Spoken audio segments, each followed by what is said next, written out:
há alguns anos atrás, criou-se uma expectativa, né, que a igreja evangélica fosse a igreja do Senhor, era a igreja do Senhor.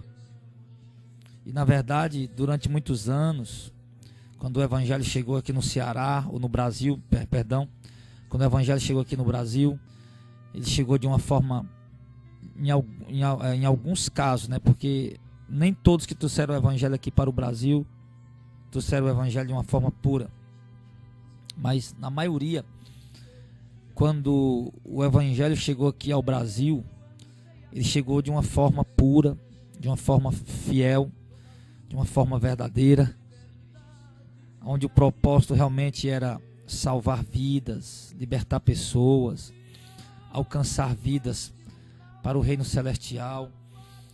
E o evangelho foi se propagando, foi sendo pregado. Os crentes, como chamavam, né, eram conhecidos como protestantes. Eram pessoas que eram pessoas respeitadas na sociedade, eram pessoas idôneas, eram pessoas bem vistas, eram pessoas, apesar de serem rejeitados pelo que eles pregavam, mas mesmo assim a sociedade, mesmo não aceitar o que eles pregavam, mas admirava a conduta justa, santa e irrepreensível daqueles homens, daquelas mulheres. Mas infelizmente, com o passar dos anos, Satanás conseguiu introduzir dentro da igreja outras doutrinas que não eram a verdadeira doutrina do Senhor. Acabaram misturando a doutrina, trazendo novos métodos, novas estratégias de ganhar pessoas. Assim, o evangelho foi perdendo a sua clareza, a sua pureza, e foi entrando aos poucos um evangelho distorcido, deturpado, e assim a igreja brasileira se tornou o que ela é hoje, infelizmente.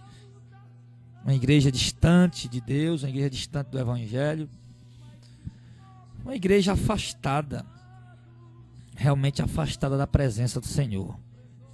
Uma igreja que não sabe mais o que é santidade, onde você vê mulheres novas, bonitas, que se convertem, não vou dizer se converter não, que se tornam evangélicas e vão pousar nua numa revista, vão fazer filmes pornôs, vão pousar nuas e dizem que não, eu sou evangélica, mas isso não atrapalha a minha fé, a minha religião, não atrapalha eu fazer isso. Nós vemos cantores, jogadores, vivendo uma vida de prostituição, de uma vida de adultério, e se dizendo evangélicos. Não, eu sou evangélico.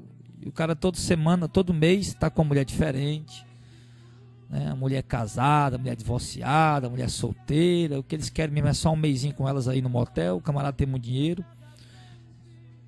E se dizendo evangélicos, se dizendo crentes. Você vai, pesquisa na internet sobre a apostasia da igreja.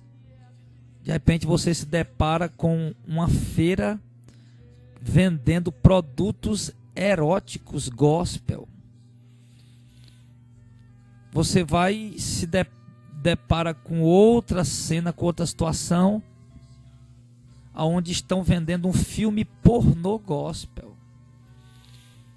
De repente você anda mais um pouco e você vê uma boate gospel, onde os solteiros põem uma pulseira no braço verde, para dizer que estão no caminho livre, e os casados, os que têm um relacionamento sério, põem uma pulseira vermelha para dizer que tem um relacionamento. Você anda mais um pouco na esquina da sua casa, você se depara com um show gospel. Você vai mais adiante um pouco, agora nós estamos no mês de maio, mês de junho, julho, vem as festas juninas aí da tradição católica, e você anda mais um pouco, você se depara com igrejas celebrando as festas juninas. Você vê o funk gospel, o rap gospel, os DJs e MCs gospel tomando conta dos altares das igrejas. Os cultos são regidos mais a entretenimento do que a louvores verdadeiros e a santa e gloriosa e poderosa palavra de Deus. Então a gente para, irmãos, para olhar a situação da igreja evangélica no Brasil. A gente fica, eu não vou dizer preocupado, a gente fica estarrecido, em pânico, a gente fica desesperado ao ver a situação dessa igreja no Brasil.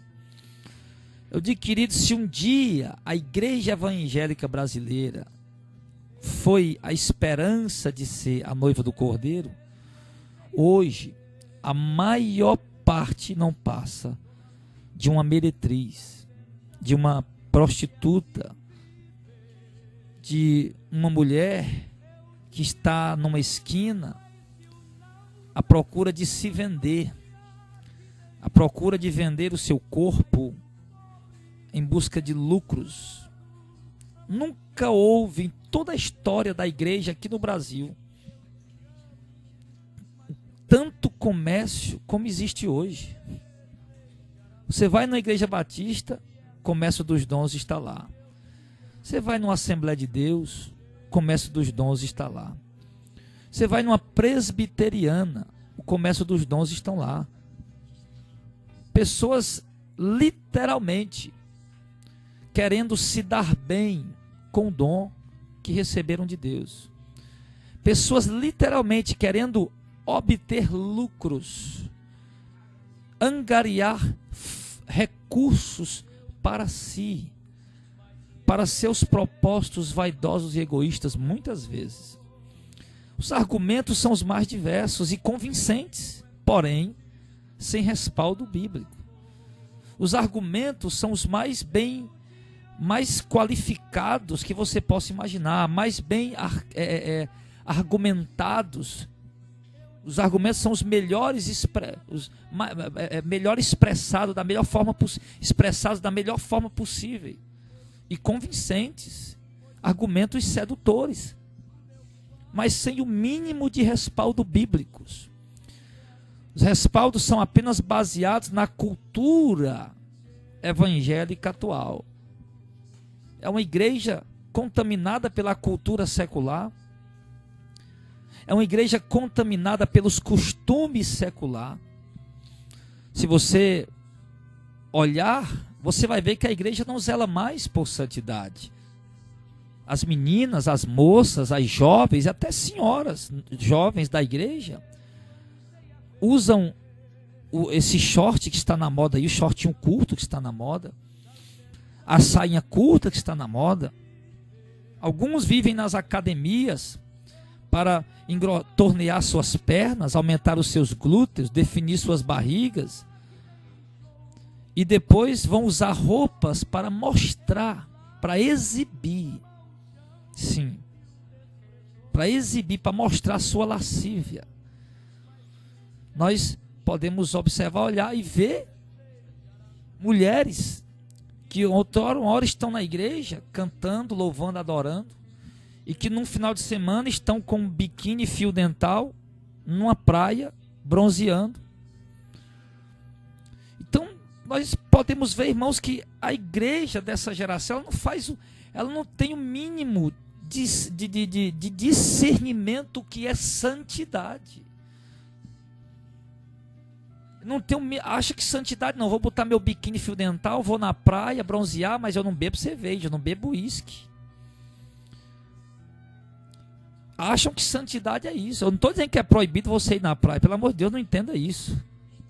É claro que você pode ir na praia com a sua família, com a sua esposa, com seus filhos. Agora, meu irmão, pelo amor de Deus, preste bem atenção à forma como você está se vestindo. Preste bem atenção o lugar que você está frequentando neste ambiente. Eu sempre digo aos irmãos, se você for na praia, amém, é ótimo ir na praia. Vá na praia no dia que tiver menos gente. Pastor, mas eu só posso ir nos dias mais movimentados. Então procure um lugar isolado, mais afastado. Mais afastado. Então que a igreja de hoje, eu dei só um conselho nessa questão, mas a igreja de hoje não faz a mínima ideia, não tem o mínimo de noção o que é santidade. As mulheres de hoje, elas não têm o mínimo de noção de pudor em suas vestimentas.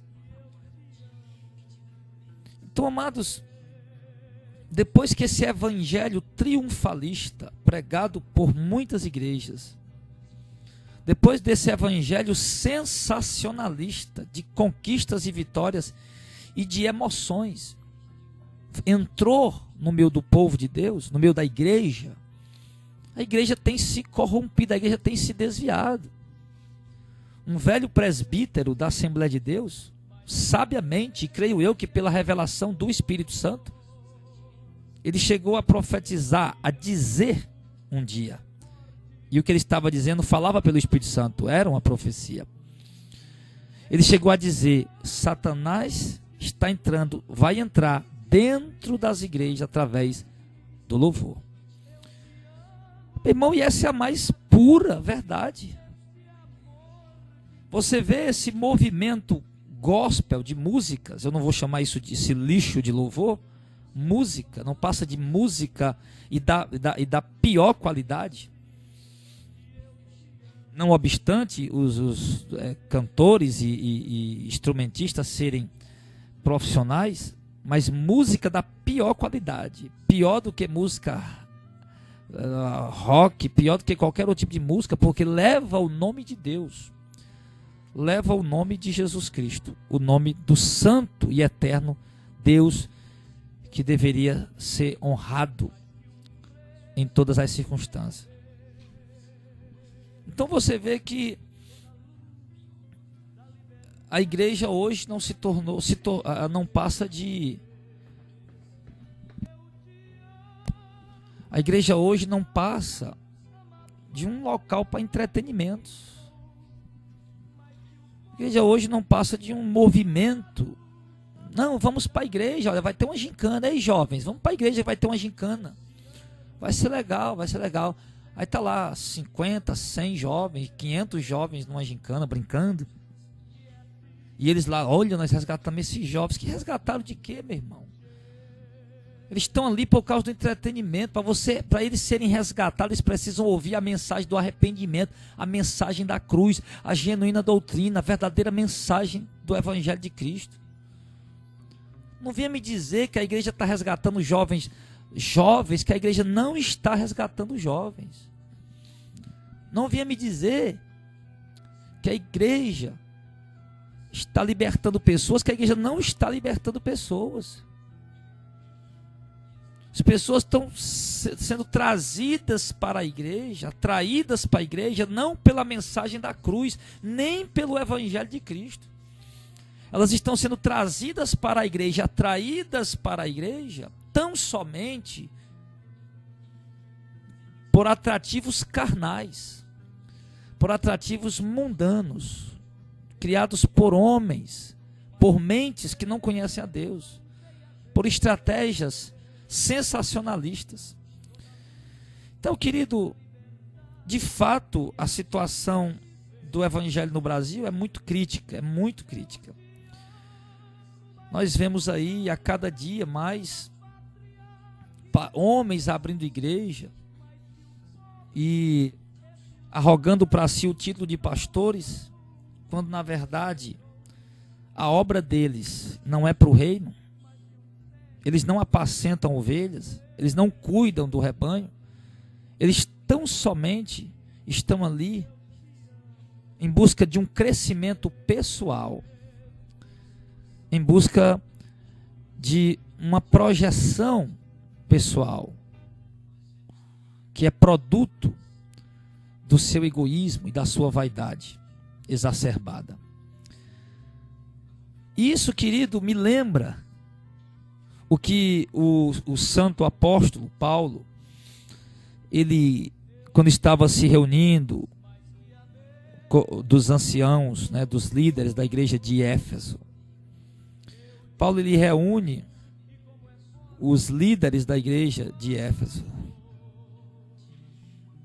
e ele faz um pedido.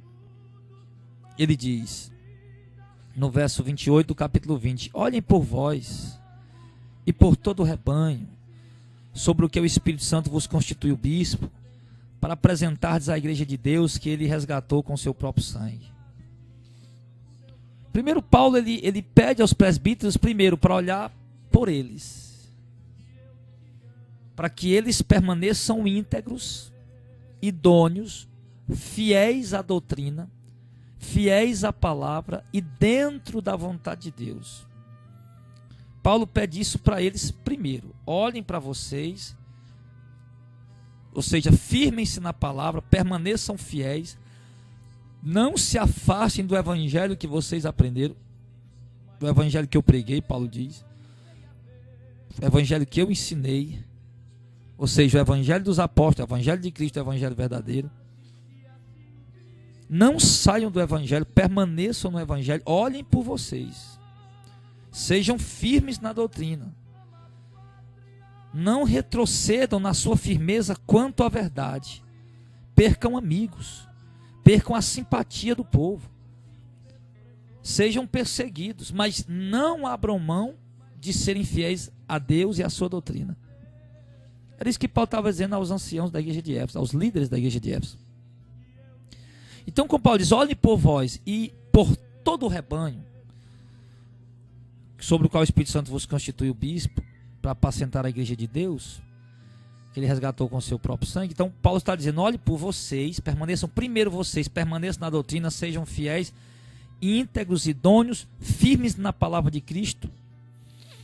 Depois, quando vocês estiverem firmes, fiéis, perseverantes na doutrina de Cristo, aí vocês olham para o rebanho de Deus. Aí vocês apacentam o rebanho de Deus, as ovelhas de Deus. Então, olha, irmão, como é uma coisa organizada que Paulo diz.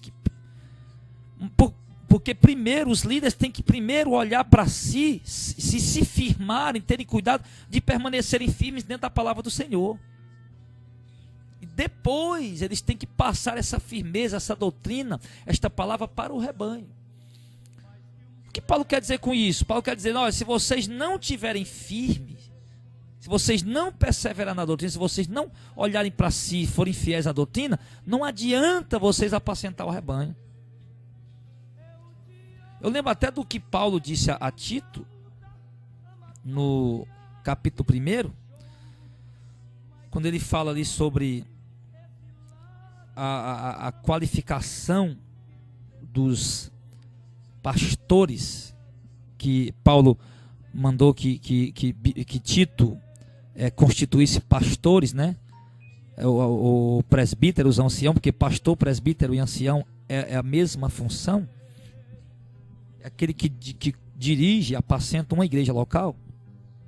O bispo tinha uma função um pouco diferente, ele já supervisionava várias igrejas. Mas Paulo, quando fala aqui para Tito que ele deve constituir pastores, como nós chamamos hoje, né, de consagrar pastores. Então Paulo diz que no verso 9, que tem que ser, dentre outras coisas, que eu vou pular aqui, depois a gente vai falar sobre as qualificações do obreiro.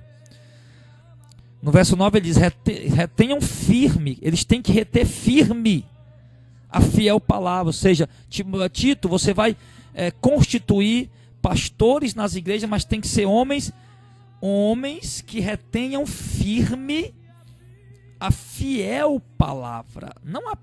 Não é reter firme uma posição, uma ideia, um pensamento, um estatuto ou a camisa de uma determinada denominação. Não, Paulo diz que ele tem que reter firme a fiel palavra. É isso que Paulo diz. Homens que retenham firme a fiel palavra, que é conforme a doutrina. Olha, que doutrina? A doutrina dos apóstolos. Homens que retenham firme a fiel palavra, que é conforme a doutrina. Ou seja, Timóteo, tem que ser homens que guardem e preguem com firmeza e vivam com firmeza a fiel palavra, que é conforme a doutrina que nós temos ensinado. Então, irmão Paulo, ele faz essa advertência a Tito, que os homens que vão assumir as igrejas devem ser homens firmes na doutrina. E eu quero mandar aqui um recado para os pastores assembleianos hoje, presbiterianos, batistas, congregacionais. Quero mandar uma mensagem de Deus para vocês. Se vocês tivessem sido firmes na doutrina, se vocês tivessem guardado com fidelidade, critério e firmeza a sã doutrina do Evangelho, a igreja não estaria como ela está hoje. Porque quando surgiram os novos movimentos hereges, e os novos movimentos hereges começou a crescer, vocês começaram a imitar eles, pelo menos em parte. Começaram a ser maleáveis, a ser mais flexíveis quanto à doutrina. Querido, eu quero lhe dizer, quanto à doutrina, nós não devemos ser maleáveis nem flexíveis. A doutrina de Cristo verdadeira, ela é firme. Ela é firme, ela é absoluta, ela é perfeita, ela é completa, ela é soberana. Ah, pastor, vai, só uma campanhazinha. Não, vamos fazer não. Ah, pastor, só uma campanhazinha. Por favor, vai, não vai alterar nada não. Não, tudo bem, vamos fazer. Ah, pastor, só aquele cantorzinho, não, ele vai vender. Mas o que é que tem, pastor? Ele é um cantor, as músicas dele são boas. Não, não traga não. Ó, pastor, vai, por favor. Vai. Não, no jeito nenhum. Aí lá vem mais outro. Vai, pastor, vai, reúne mais 2 ou 3 oficiais. Vai, pastor, vai sair muita gente. Aí tudo bem, vamos fazer. Temos que ser irredutíveis. Temos que ser firmes. Temos que ser como Moisés, quando assumiu a liderança do povo de Israel, caminhava pelo meio do deserto. Foi irredutível, foi inflexível quanto à doutrina, foi firme. Bastou Moisés subir o monte, passar 40 dias, o povo pensou, ô Arão, aí Moisés morreu, rapaz. Moisés morreu há 40 dias, 40 noites, sem comer, sem beber. Morreu, está morto. Vamos seguir adiante. Vamos fazer o quê? Não, vamos fazer um Deus para nós. Pronto, vamos fazer. Como é que nós faz? Pega aí o ouro, o povo tiver aí, vamos fazer um bezerro de ouro. Pronto, Israel, está aqui o teu Deus. Arão queria ganhar a simpatia do povo. Moisés morreu, né? Eu tenho que guiar o povo agora. E eu tenho que ser maleável, né? Então vamos fazer o que o povo está pedindo. Não, meu irmão. Um dirigente, um líder, um ministro escolhido por Deus não é para fazer o que o povo está querendo, o que o povo está pedindo. Ele é para conduzir o povo dentro da vontade de Deus. Pelo contrário, é para ele levar para o povo a vontade de Deus e o povo obedecer. Eu me refiro quanto à doutrina, irmão. Você está entendendo? Me refiro quanto à doutrina. Quanto à sã doutrina. Então, faltou isso. Agora, o que acontece? Essa apostasia, ela vem se alastrando já há mais de 10 anos. A situação chegou, meu irmão, numa situação que não tem mais como reverter. A única coisa que nos resta agora é tentar, pelo Santo Evangelho e pelo poder do Espírito Santo em nós, é tentar resgatar o povo de Deus que está preso dentro desse movimento aí caído, desse sistema caído. Mas Paulo advertiu. E faltou a observância dos pastores atuais, da liderança atual. Então, querido, e por que Paulo falava isso? Porque Paulo disse no verso 29, ó. Porque eu sei isso, meus amados, ele dizia para os anciãos, para os líderes, que depois da minha partida, entrarão no meio de vocês lobos cruéis que não perdoarão o rebanho, ou não pouparão o rebanho. Paulo está dizendo, olha, eu sei que quando eu for embora, eu vou partir, eu estou indo para Jerusalém, eu não vou mais voltar por aqui, mas eu sei, depois que eu sair, vai entrar no meio de vocês lobos cruéis, não vão poupar o rebanho. O que Paulo quer dizer com lobo? Me diz uma coisa, o que é uma linguagem simbólica que Paulo está usando. O que é que lobo faz no meio de ovelha? Me diz aí. Lobo faz no meio de ovelha, ele vê um rebanho de ovelha e corre atrás até pegar a primeira e agarra no pescoço até sufocar ela, depois rasga a lã dela e vai comer a pele, a carne, a gordura, os rins, o fígado, o coração e lamber os ossos. É isso que um lobo faz quando pega uma ovelha. Então o que Paulo está dizendo? Paulo está dizendo, eu sei que depois que eu partir, vai entrar no meio de vocês homens que vão usar todos os métodos para alcançar, métodos hereges, apóstatas, mas eles vão usar todos os métodos para alcançar as ovelhas, para poder comer a lã, a pele, a carne, a gordura e lamber os ossos das ovelhas. Paulo estava dizendo isso. E os anciãos de Éfeso ficaram ali, ligados, o que Paulo estava falando. Sim, Paulo estava advertindo. E hoje, nós podemos ver claramente esses lobos cruéis no meio do rebanho. Foi assim que Paulo intitulou. A maioria dos pregadores que estão aí não passam de lobos cruéis, que não poupam o rebanho. Eu conheci uma senhora que ela veio que veio de uma determinada denominação, e ela veio lá congregar com a gente. Ela disse para mim: pastor, eu fiz tanta campanha naquela igreja, eu dei tanto dinheiro e não resolvia nada. Eu chegava para o pastor lá e dizia: pastor, o meu filho continua nas drogas. E ele dizia: não, irmã, faça a campanha tal. Não, pastor, eu já fiz. Pois então faça essa outra aqui. A irmã fazia, depois a irmã fazia, depois ele ia lá de novo: ô pastor, eu fiz, não deu certo não. A irmã, pois faça essa outra campanha. Então quer dizer, toda vez que a irmã ia lá falar do problema dela, a solução que o pastor dava para ela era fazer uma campanha, era fazer um voto, era dar dinheiro, era pegar um envelope. Quer dizer, ele viu o sofrimento da mulher, a aflição da mulher, o tormento daquela pobre mulher.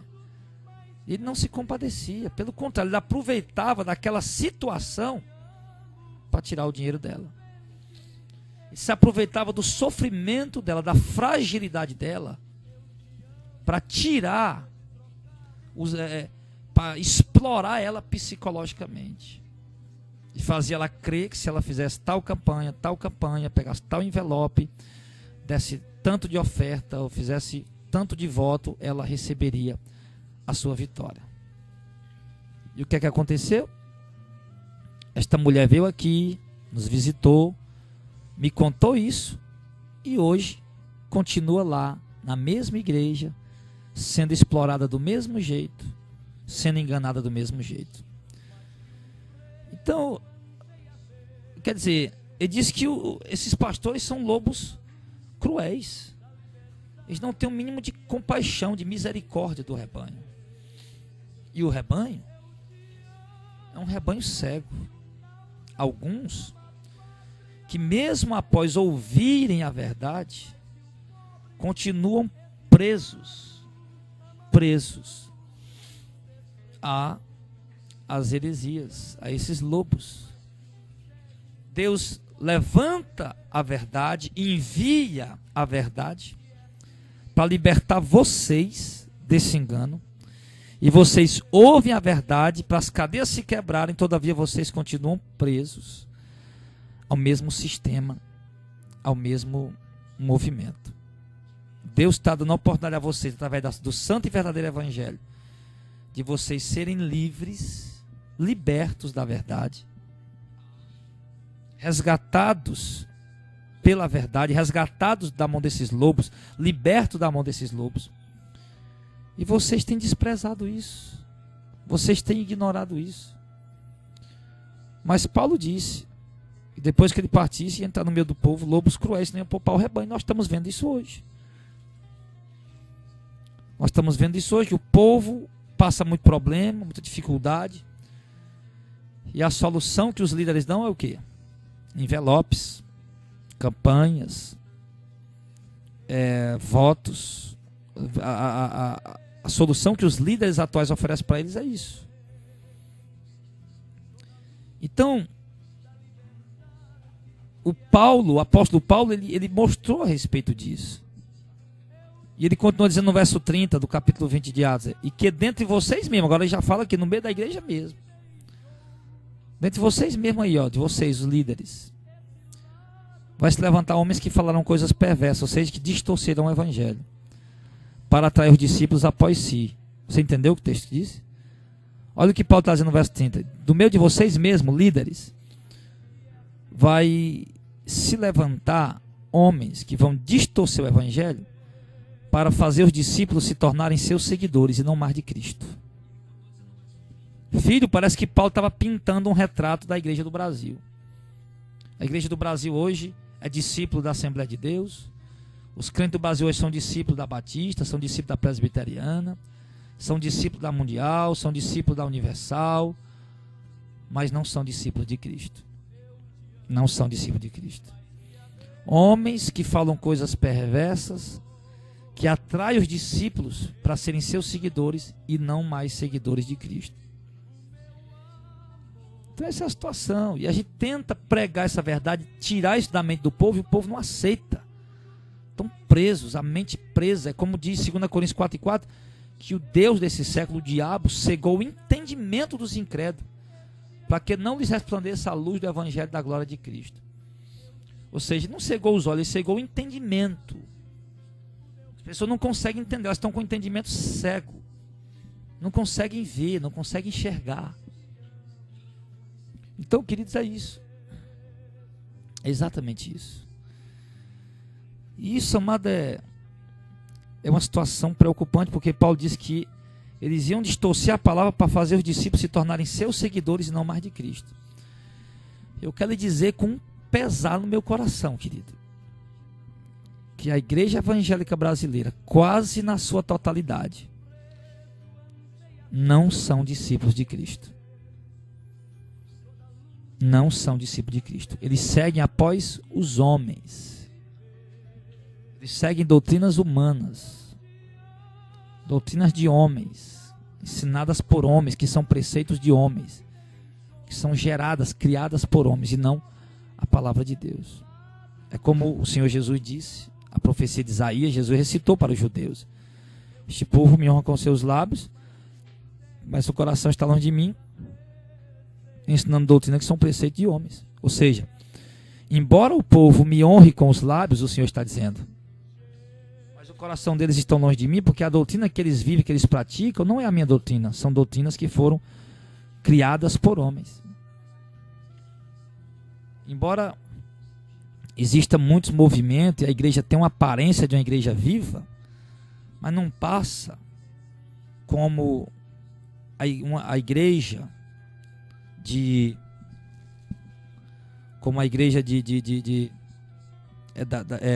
perdão, irmãos, como a igreja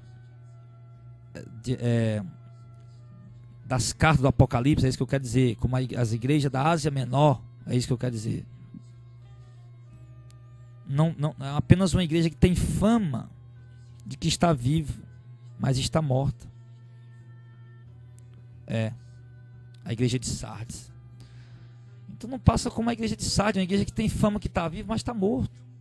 Não passa como a igreja de Laodiceia, que tem fama, uma igreja que parece ser rica, mas é uma igreja que é pobre.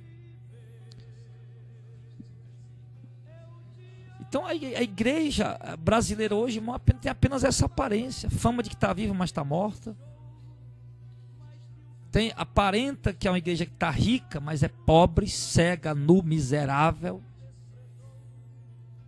Porque é uma igreja que não guarda a palavra, não persevera na doutrina dos apóstolos e não ama a Jesus Cristo.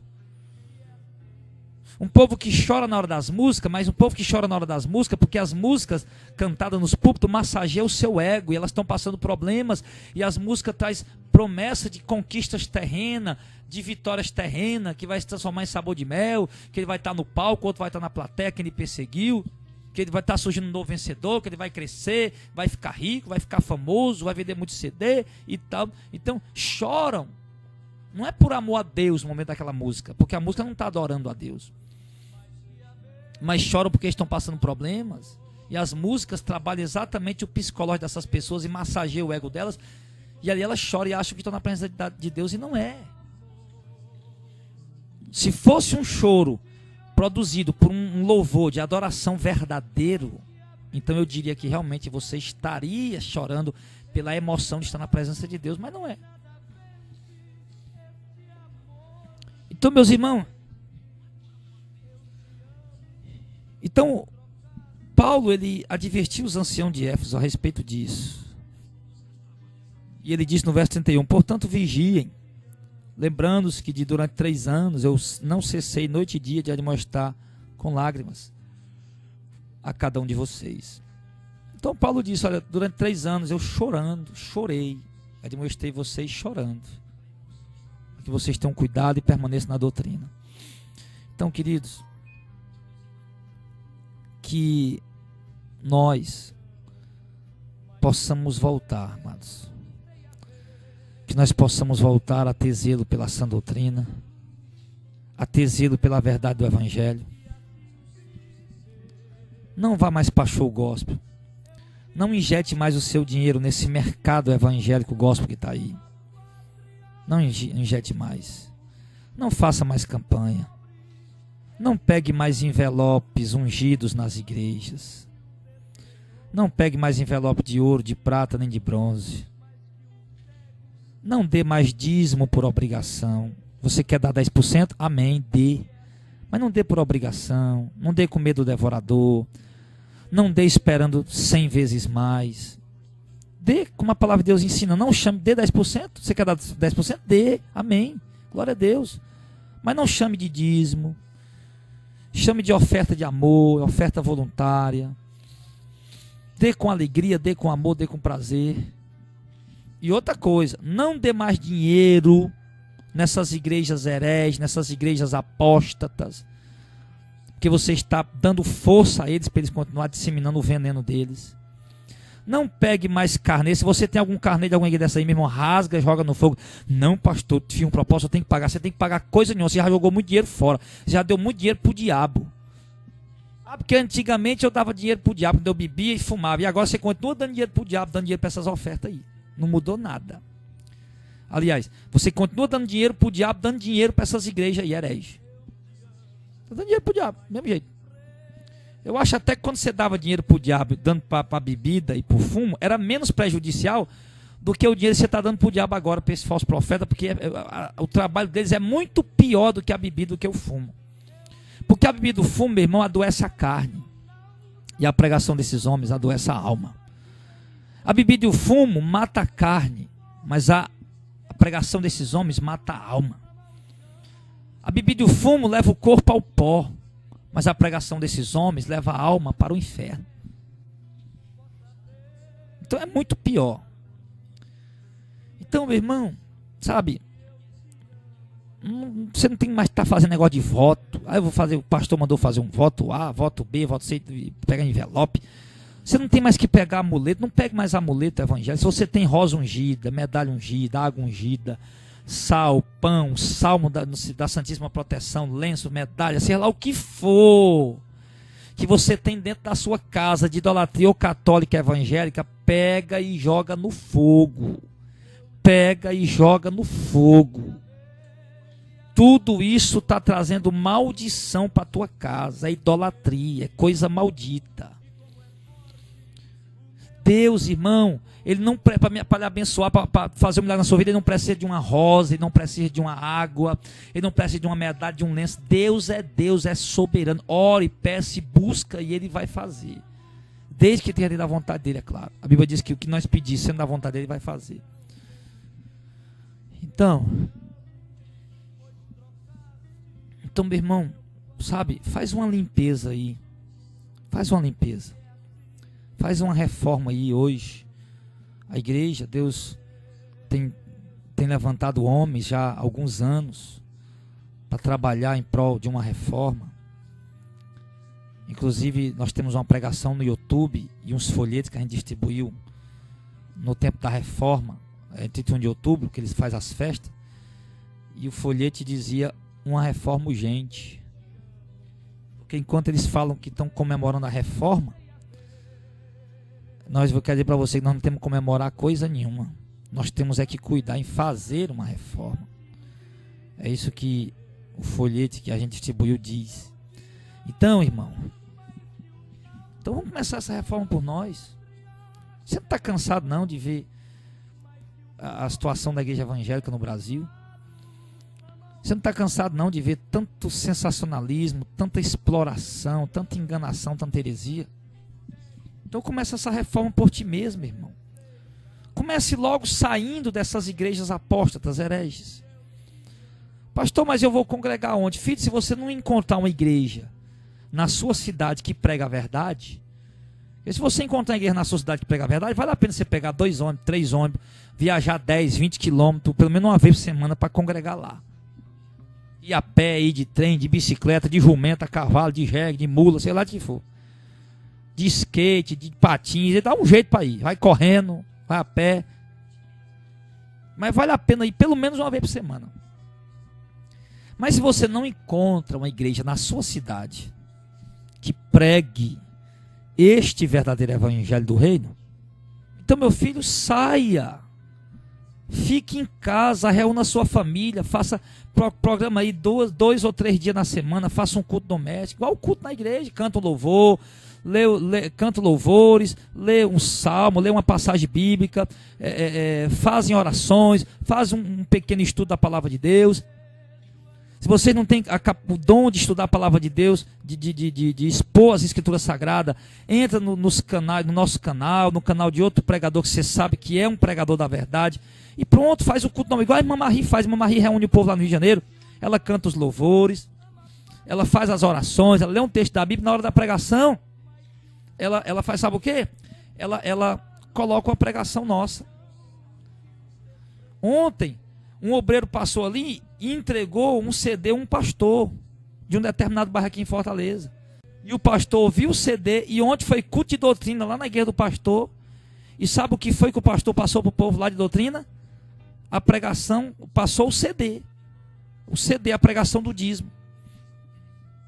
Ele chamou o povo lá, estava lá para o culto de doutrina, o pastor abriu o culto, cantou os louvores da harpa, fizeram as orações, e na hora da pregação ele colocou o nosso CD lá, com a pregação do dízimo não obrigatória.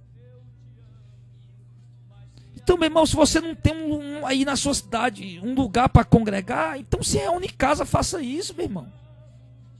Faça isso. Quando eu digo que o irmão colocou o nosso CD lá para ouvir, eu digo isso para você ver a necessidade que as pessoas têm, irmão, da verdade, da verdade.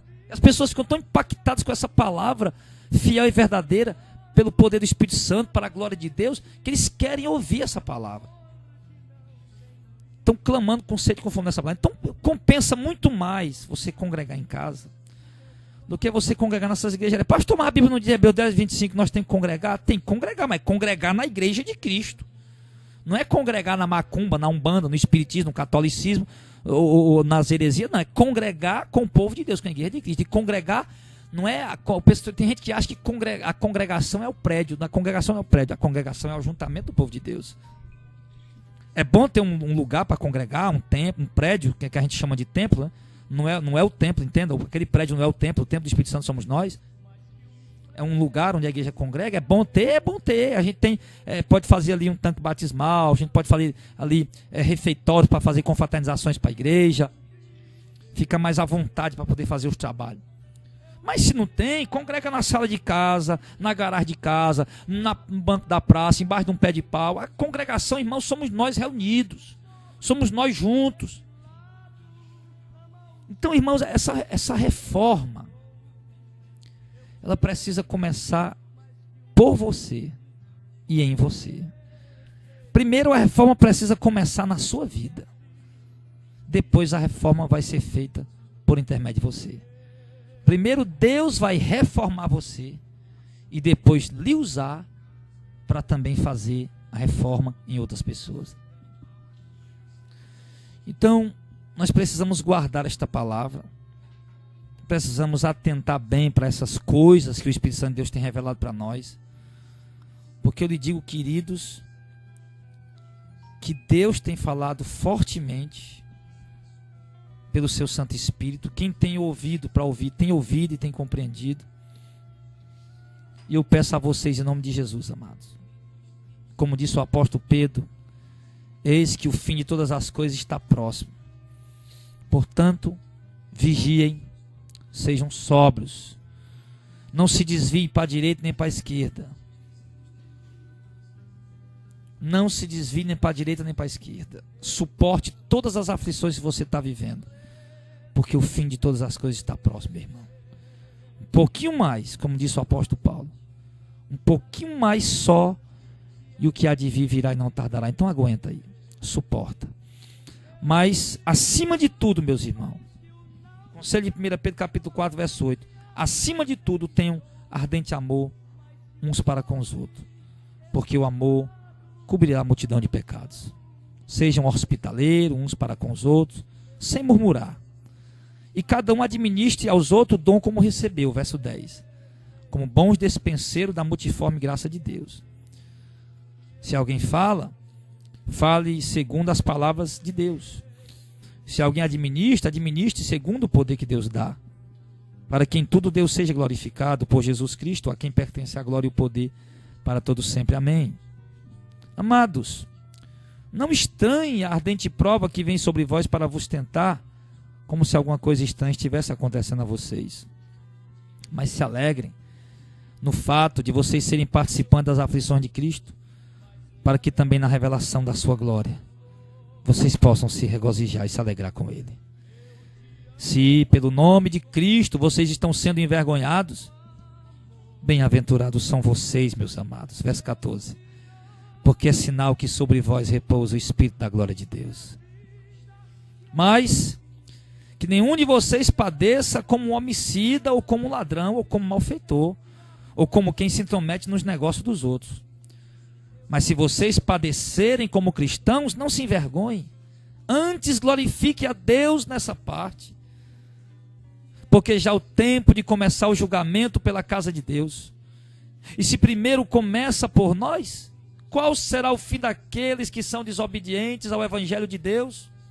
Se o justo apenas se salva, onde aparecerá o ímpio? Sim, e o pecador.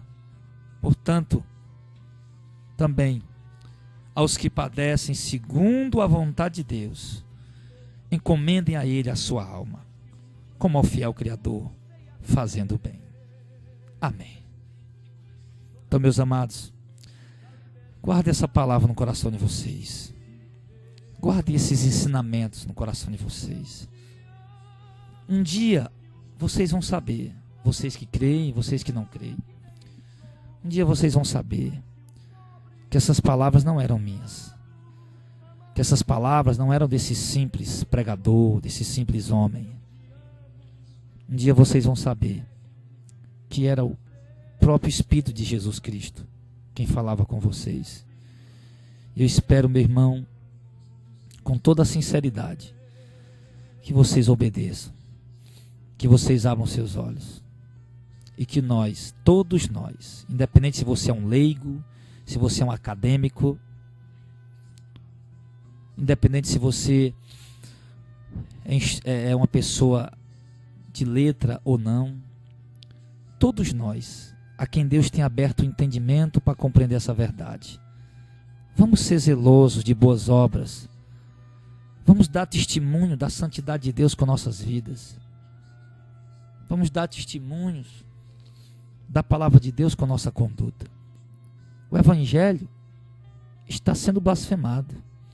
O Evangelho está sendo difamado, profanado e caiu em descrédito. Compete à Santa Igreja, aos pequeninos do Senhor, eu e você, pelo Espírito Santo resgatarmos a moral e a glória do Santo Evangelho. Portanto, que nós possamos voltar. Voltar para onde, pastor? Para os estatutos das igrejas pioneiras? Não. Voltar para a sã doutrina, para o Santo Evangelho de Cristo. É isso que Deus espera de nós.